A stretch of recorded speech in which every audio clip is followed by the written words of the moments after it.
Hi, everyone, and welcome to Hi-Fi Health News. I'm Erica Grotto. Pushback on healthcare provisions in the One Big Beautiful Bill Act could mean some don't go forward as planned. Lawmakers and others are now working toward rolling back those provisions, and time will tell whether they're successful. Joining me now is Rich Daly, a senior editor at the Healthcare Financial Management Association. Rich, let's set the stage quickly. What are the changes to Medicaid laid out in the bill? The Medicaid changes are aimed mainly at either the states or at tightening eligibility. So, for people on Medicaid or whatever your state may call the program, they have different names like Medi-Cal in California.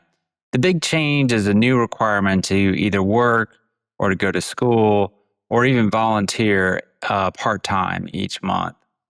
They could also have more paperwork requirements to prove they're eligible and have to do that twice or even more a year. And so overall, it's going to be more work to either get on or to stay on the program. Some of these provisions aren't scheduled to go into effect until 2027, 2028. That provides a lot of time to make changes. What are some of those provisions?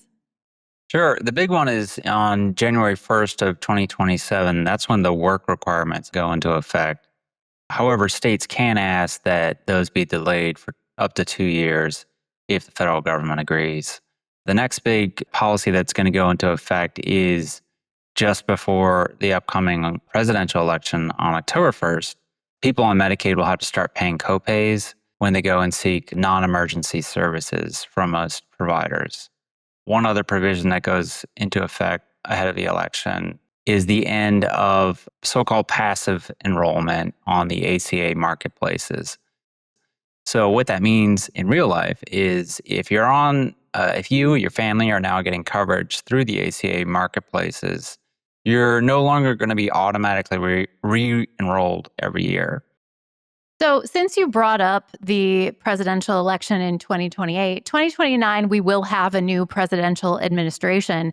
Do you see that affecting any changes to anything that's happening right now? Yeah, the change in administration will probably ultimately be needed to sign into law any major changes to this new law. That's because health policy watchers I've talked to agree that President Trump is unlikely to sign into law any bills changing any major provisions while he's president. That's it for us today. I'm Erica Grotto for Hi-Fi Health News. Thanks for watching.